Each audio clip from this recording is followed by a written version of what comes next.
নমস্কার, আমি doctor Sumanta Chatterjee, consultant cardiologist at আস্টে আমরি হসপিটাল, কলকাতা। আজকের টপিক খুব ট্রিকি টপিক, সেটা হচ্ছে যে সিটি অ্যাঞ্জিওগ্রাফি আর কনভেনশনাল অ্যাঞ্জিওগ্রাফি। এই নিয়ে অনেক ডাউটস, অনেক কনফিউশনস আমাদের মধ্যে থেকে যায় যে কোনটা কি, কোনটা করলে উপকার হবে আমার, কোনটা কোন ক্ষেত্রে করণীয়।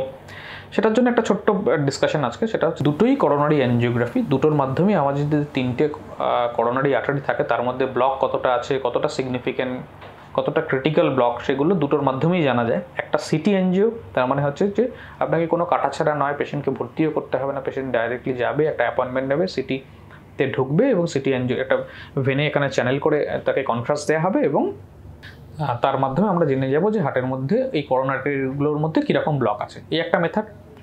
সেকেন্ড মেথড যেটা কনভেনশনাল অ্যাঞ্জিওগ্রাফি, সেটাকে আপনাকে ভর্তি হতে হবে, অ্যাঞ্জিওগ্রাফি টেবিলে তুলতে হবে, সেখানে আমরা ডিরেক্টলি করোনারি এনজিওর মধ্যে চলে যাব ক্যাথেটারের মাধ্যমে, সেখানে গিয়ে ডাই দেবো এবং সেখান থেকে আমি ইনফরমেশন কালেক্ট করব। তাহলে এই যে দুটো আলাদা আলাদা মেথড। তাহলে এমনি সিটি অ্যাঞ্জিওগ্রাফি আমরা সাধারণত কার ক্ষেত্রে করি? যেখানে to rule out the disease or to rule in the disease. তার মানে কোনো যদি ইয়াং পেশেন্ট হয় 40 years, তার কোনো রকম সেরকম রিস্ক ফ্যাক্টর নেই, আমরা just to rule out if there is any block in coronary system।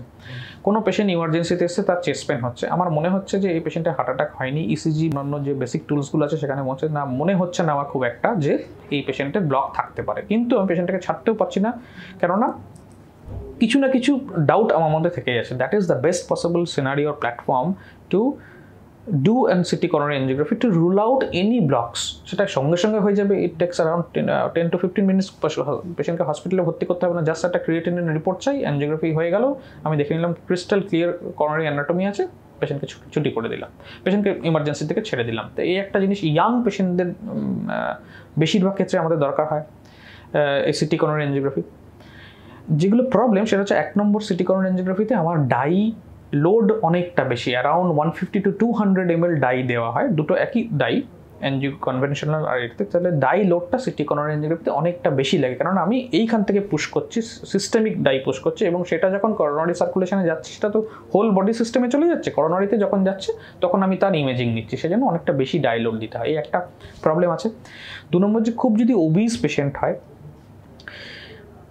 মেশিনের উপর খুব বেশি ডিপেন্ডেন্স, হার্ট রেট যদি বেশি হয়, তাহলে এই ক্ষেত্রে আমাদের কিছু আর্টিফ্যাক্টস আসে। মানে প্রথম হচ্ছে অপারেটর ডিপেন্ডেন্সিটা অত্যন্ত বেশি, যে অপারেটর এটাকে সিটি অ্যাঞ্জিওগ্রাফিটা রিপোর্ট করছেন তার উপর খুব বেশি ডিপেন্ডেন্ট। পেশেন্ট যদি ওবিজ হয়, পেশেন্ট যদি নড়ে যায়, ব্রেথ হোল্ড করতে না পারে, একটু বাচ্চা বা অনেকটা বেশি বয়স্ক যারা ব্রেথ হোল্ড করতে পারছে না, ওবিজ পেশেন্ট, হার্ট রেট অনেকটা বেশি, মোর দ্যান 80, মোর দ্যান 100, তাদের ক্ষেত্রে রিপোর্টিংয়ে কিছুটা আর্টিফ্যাক্ট আসে, খুব ভালো ব্লকের অ্যানালিসিস করা যায় না। তাহলে এই ক্ষেত্রে কিছু প্রবলেমস আমাদের আছে সিটি করোনারি অ্যাঞ্জিওগ্রাফিতে।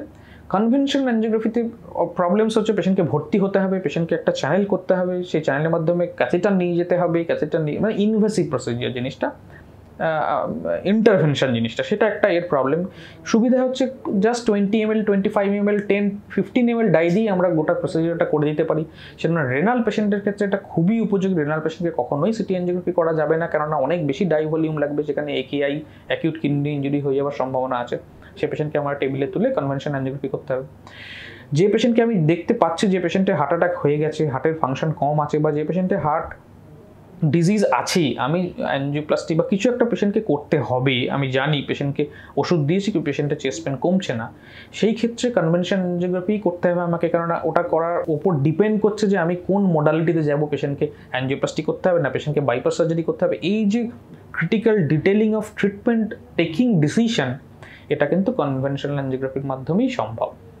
কাজে দুটোরই প্রোজ অ্যান্ড কনস আছে, কিন্তু দুটোর কখন করব, কোন ক্ষেত্রে করব না, সেগুলো ডাক্তার এবং কে জানতে হবে, ডাক্তার সেভাবে আপনাকে এক্সপ্লেন করবে, এবং সেটা আপনার মানে প্রত্যেক ক্ষেত্রেই যে কনভেনশনাল অ্যাঞ্জিওগ্রাফি দরকার বা যে কোনো ক্ষেত্রে যে সিটি অ্যাঞ্জিওগ্রাফি করা যেতে পারে না, সেইটা আমাদেরকে পেশেন্ট এবং পেশেন্টদের বুঝতে হবে যে এই ক্ষেত্রে সিটি অ্যাঞ্জিওগ্রাফি করলেই আমার কাজ চলে যাবে, এই ক্ষেত্রে কিন্তু আমাকে সিটি অ্যাঞ্জিওগ্রাফি করে কাজটা যাবে না, আমাকে কনভেনশনাল অ্যাঞ্জিওগ্রাফি করে আরও মোর ডিটেলস পেতে হবে।